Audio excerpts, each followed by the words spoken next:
I think certainly being focused on something that you're confident will have high value to someone else, and just being really rigorous in making that assessment, because people tend to, a natural human tendency is wishful thinking.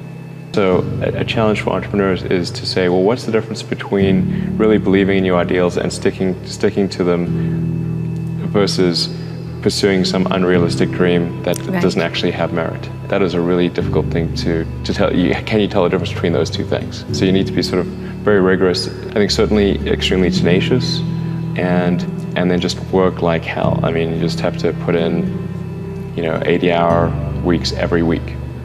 All those things improve the odds of success. If other people are putting in 40-hour work weeks and you're putting in 100-hour work weeks, then even if you're doing the same thing, you know that you will achieve in 4 months what it takes them a year to achieve.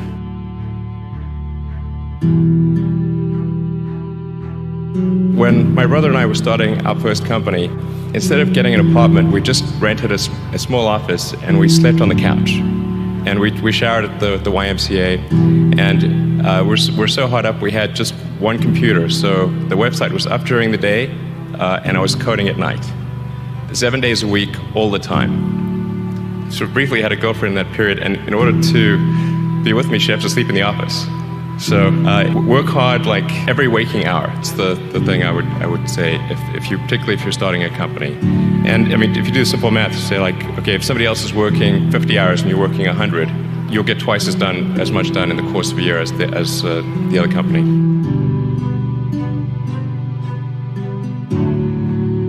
In 2001, with just talking to a friend of mine, he asked me what I was going to do after PayPal, and I thought, well, I was wondering like, I'd like to get involved in space, but I just didn't think there was anything I could do as an individual. But I was curious as to when NASA would be sending a team to Mars, because that was always going to be the thing to do after the moon. I figured that there'd be some plan, and I'd just go to the website and I could read the schedule. Actually, there wasn't anything on the website, and is it secret? I don't know. But it turned out that NASA had done a study on what it would cost to do a manned Mars mission, and this was under Bush the First. In his first, he asked for a 90-day study shortly after taking office, and NASA came back with a $500 billion price tag. And he said, okay, maybe not. That's when $500 billion was serious money. So then that got totally shelved, and it was like you were not allowed to talk about any kind of crewed mission to Mars at NASA. Anyway, but I thought, well, if I can do something that would galvanize public interest, and then that public interest would translate to additional appropriations for NASA and increase their budget, then maybe they could do it. So actually, what I sort of thinking I would do is send a small greenhouse to the surface of Mars with seeds in dehydrated gel, and the public tends to respond to precedents and superlatives. So this would be the furthest that life's ever traveled, the first life on Mars. I tried to figure out how to do this with the proceeds that I had from PayPal.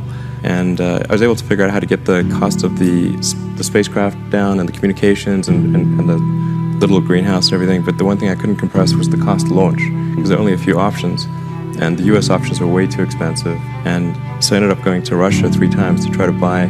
It wouldn't really matter. Like, I actually came to the conclusion that my initial premise was wrong. It's really fundamental to psyche. So if people think there's a way, I think it would actually get a lot of support.